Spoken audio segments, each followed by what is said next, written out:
ভাবতে হবে, আমাকে কিছু একটা তো ভাবতে হবে। এই বিয়েটা যাতে ভণ্ডুল হয়ে যায় তার জন্য আমার মাথায় একটা খুব ভালো আইডিয়া আছে। তখন দূর থেকে দেখে যতটুকু মনে হলো যে রত্না আন্টি আর ওর মেয়ে মৌমিতা চায় না মুন্নি আর শুভর বিয়েটা হোক। হ্যাঁ সুব্রত দা, শুনলে তো মা কি বললো? এখানে কিন্তু অনেক কাজ আছে, আর রাজা তো ফাংশনের জন্য একটু বাইরে যাবে, তাই তোমাকে কিন্তু সবকিছু ম্যানেজ করে নিতে হবে। করবো, আমাকে যা বলবে আমি সব করব। ঠিক আছে, তাহলে তুমি সকাল সকাল চলে আসবে, কেমন? একদম দেরি করবে না। আচ্ছা ঠিক আছে, আমি রাখি তাহলে। Okay bye. রত্না আন্টি, এতদিন শুভ আর মুন্নির বিয়েটা যাতে না হয় সেই জন্য আপনারা অনেক প্ল্যান করেছেন আর বারে বারে ফেল করেছেন। আমি ঠিক বলছি? ঠিক বলছো। এবার যদি আমি ভেতর থেকে একটু কলকাঠি নাড়ি তাহলে কেমন হয়? রিয়েলি? দেখো তো এটা ঠিক আছে না? খুব সুন্দর হয়েছে। এই আমারটা ঠিক হয়েছে না? হ্যাঁ খুব ভালো হয়েছে তো। আর রজতদার পাঞ্জাবিটা হলো, তাই তো? তার মানে বাকি আছে শুভদার পাঞ্জাবি, ওটা আমি গুছিয়ে নিচ্ছি। আর ওখানে আছে মৌদির একটা শাড়ি, ওটাও আমি গুছিয়ে দিচ্ছি। আর একটা দেখো শাড়ি আছে, ওইটা তুমি গোছাও। ঠিক আছে, ঠিক আছে। বাবা রে বাবা, কত কাজ করে ফেলেছে সকাল থেকে। এই যে চা নাও, তোমাদের জন্য চা বানিয়ে এনেছি। বাবা, এই না হলে বড় বৌদি? ও বড় বৌমা, বলছি যে যে জিনিসে তোমরা ট্রে বানাচ্ছ না তার একটা লিস্ট করে রেখো, তাহলে মাথায় থাকবে।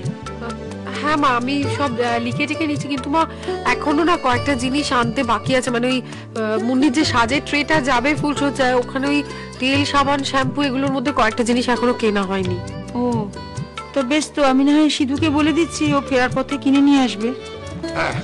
এই যে চারু, আমার সঙ্গে শুভ দাদুর কথাবার্তা হয়ে গেছে। পরশুদিন তো বিয়ে, আমরা কালকেই শুভকে আশীর্বাদ করবো, বুঝতে পেরেছো? এই যে বলছি মা, আমি একটু বেরোচ্ছি বুঝলে, ওই দোকানের পাট সেরে আমি আইসক্রিম আর মিষ্টির টাকাটা দিয়ে আসবো। তোমার কিছু দরকার কি? ও ভালো কথা, তুই কিন্তু ভালো করে কিন্তু দোকানটা বন্ধ করে আসবি, কয়েকদিন তো যেতে পারবি না। হ্যাঁ হ্যাঁ, তুমি একদম চিন্তা করো। সবাই ও ঘরে এখন তত্ত্ব সাজাতে ব্যস্ত। বিয়ে নিয়ে নানান আলোচনা চলছে। এ ঘরে এখন কেউ নেই। টুক করে ভেতরে ঢুকে আমার কাজটা করে ফেলতে হবে।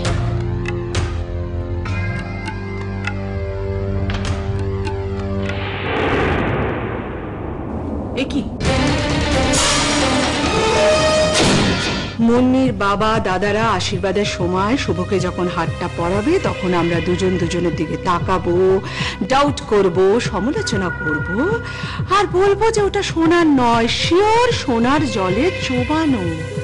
রাইট? আর এটা যদি আমরা প্রমাণ করতে পারি তাহলে ব্যাপারটা সত্যিই জমে যাবে বেবি। ছাড়বো না, আমাকে কাঁচকলা সেদ্ধ ভাত খাওয়ার মজাটা একেবারে টের পাইয়ে দেবো। তুমি দেখতে এসেছিলে যে দীপু এ ঘরে আসছে কিনা? হ্যাঁ।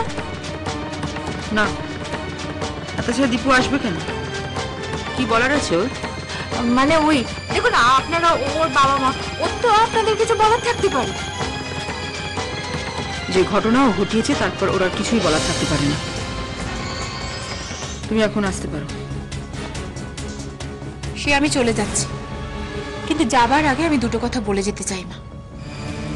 এই বাড়ির ছোট মেয়ে ধুমধাম করে বিয়ে হচ্ছে, আর সেখানে এই বাড়িরই এক ছেলে আর তার বউ বাদ।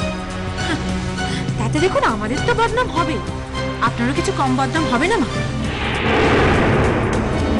তুমি আমার রাজাকে মারতে চেয়েছিলে, তোমাকে আমি কোনোদিন এই বাড়ির বউ বলে স্বীকৃতি দেব না। আমার অনেক কাজ আছে, তুমি এখন আসতে পারো। হ্যাঁ, আমি রাজাকে মারতে চেয়েছিলাম। রাজার ভাগ্যে মরা ছিল না, তাই মরেনি। এদিকে কি মুশকিল হলো, মা এসে সব গুবলেট করে দিল। আমি এঘর থেকে এখন জিনিসগুলো সরাবো কি করে? না, এখন যাই, পরে আবার এসে ট্রাই করতে হবে।